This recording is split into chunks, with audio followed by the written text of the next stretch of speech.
Hey guys, my name is Samantha Jane and you have found my channel.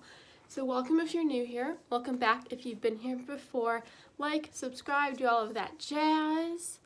And today we are baking these brownies that I found the recipe during quarantine and they are so good. I'll leave the recipe link down below if you guys want to make it.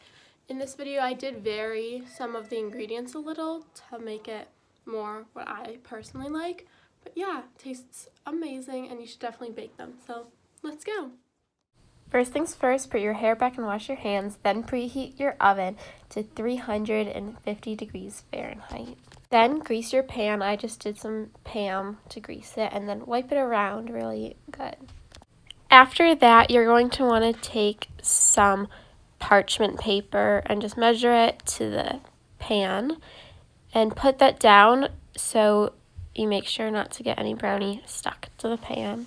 So I forgot to say this, but the pan is 9 by 11.5. Next, you will need 1 cup of butter, so 2 sticks, 2 tablespoons of vegetable oil, this is the one that I use, and then a cup of plain white sugar. Then melting 1 stick at a time, I melted that and then poured the sugar and 1 cup brown sugar in with oil, and I just combined that to start. After combining all of that, while that butter was in the microwave, I then took the butter out of the microwave and incorporated that into the sugar oil mix, and that's only 1 stick at a time. Before pouring the melted butter in, you do want to give it a few seconds to cool, just so the sugar doesn't melt, because you want it to be incorporated, not melted. Then once that's combined, add the second melted butter that has cooled, and this is the consistency you should get. You're going to want to take 4 large eggs and add them all in without scrambling them first.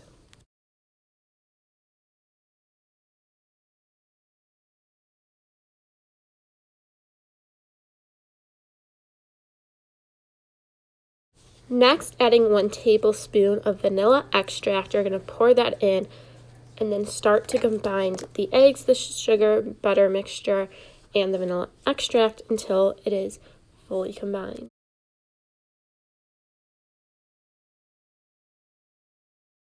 This is the consistency it should be after. Then taking 1 cup flour, half a cup of cocoa powder, you're going to incorporate it or shift it in slowly. So I started with half of a cup of flour and got all of that incorporated before adding the second half a cup of flour, and once I added the second half a cup, I also added half of the half cup of cocoa powder and continue to do this until they were fully combined. So it was fully incorporated. I poured it into the lined baking pan and set a timer for 18 minutes. It ended up cooking a little bit longer to be perfect, but that's a good starting place. Then I checked up on them, got them out, and decorated it. I hope you all enjoyed today's video and maybe you found a new brownie recipe if you want to bake something. It's really good. All of my family really liked it, so 10 stars from me. I ended up adding some Hershey's on top halfway through baking, which I forgot to film. But yeah, and then powdered sugar, cocoa powder, some chocolate chips on top. Tasted really good. I highly recommend it. So yeah. Thank you all so much for watching. I love each and every one of you. So I have a really fun video coming out next week that you should definitely stay tuned for. Till then, see you later. Have an amazing week.